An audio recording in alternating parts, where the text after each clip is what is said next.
Assalamualaikum warahmatullahi wabarakatuh. Perkenalkan, nama saya Lalu Opan Rusman dari kelas C Program Studi S1 Akuntansi Fakultas Ekonomi dan Bisnis Universitas Mataram. Di kesempatan kali ini saya akan menyelesaikan tugas video yang bertema Islam dan Literasi Baru.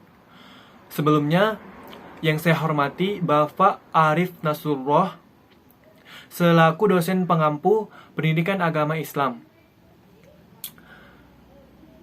Alhamdulillah Rabbil Alamin, wassalatu wassalamu ala ashrafil anbiya wal mursalin Sayyidina Muhammadin wa ala alihi wa sahbihi ajma'in, amma ba'du.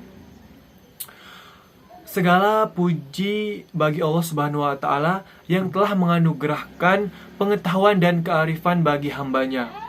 Sholawat serta salam atas junjungan Nabi Muhammad SAW yang telah berjuang menyebarkan panji-panji Islam.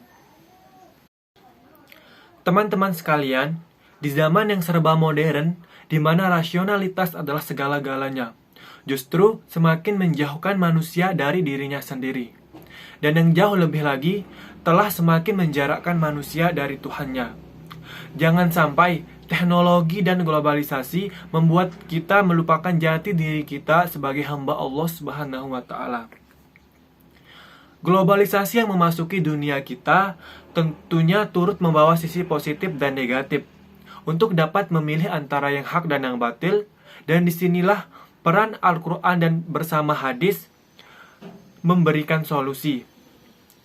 Dari Al-Quran dan hadis, kita bisa meningkatkan literasi agama kita untuk mencegah diri kita dari perbuatan yang tidak baik.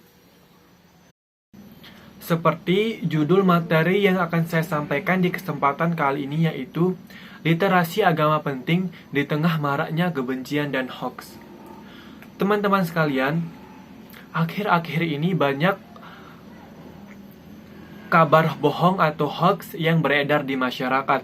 Belum lagi ujaran-ujaran kebencian yang juga disebar lewat grup-grup percakapan seperti media sosial.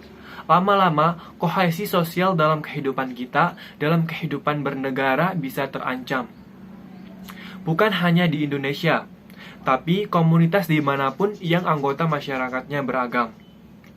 Pro kontra bahkan permusuhan kerap terjadi di kalangan masyarakat. Untuk itu, pentingnya peningkatan literasi agama agar masyarakat belajar hidup bersama satu sama lain. Lalu, apa itu literasi agama? Dalam artikel yang berjudul Overcoming Religious Illiteracy, A Cultural Studies Approach yang dimuat di situs World Connected History, Dian Elmore mendefinisikan literasi agama sebagai kemampuan untuk melihat dan menganalisis titik temu antara agama dan kehidupan sosial, politik, dan budaya dari beragam sudut pandang. Artinya bahwa orang yang melek agama akan memiliki pemahaman dasar mengenai sejarah, teks-teks sentral, kepercayaan, serta praktik-praktik tradisi keagamaan yang lahir dalam konteks sosial, historis, dan budaya tertentu. Apakah literasi agama penting? Dalam buku Religious Literacy Leadership in Higher Education, An Analysis of Challenge of Religious Faith and Research for Meeting Them from University Leaders 2020, Dinham dan Jones menyatakan literasi agama penting untuk menangkal stereotip dan membangun relasi yang baik atas perbedaan-perbedaan yang ada.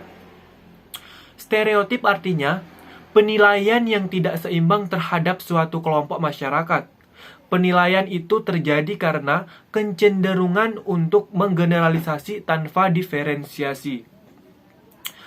Stereotip dapat berupa prasangka positif dan negatif, dan kadang-kadang dijadikan alasan untuk melakukan diskriminatif.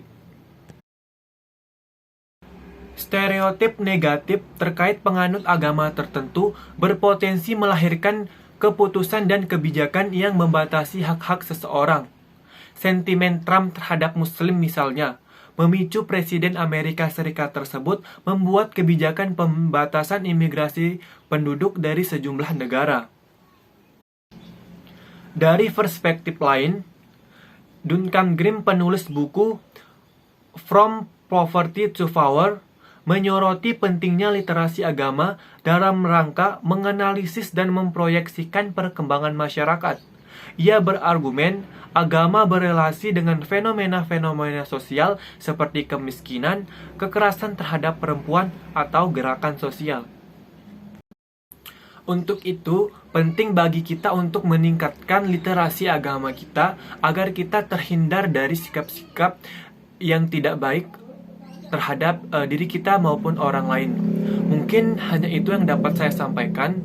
Semoga bermanfaat bagi kita semua. Jika ada salah kata ataupun kalimat, saya ucapkan mohon maaf yang sebesar-besarnya.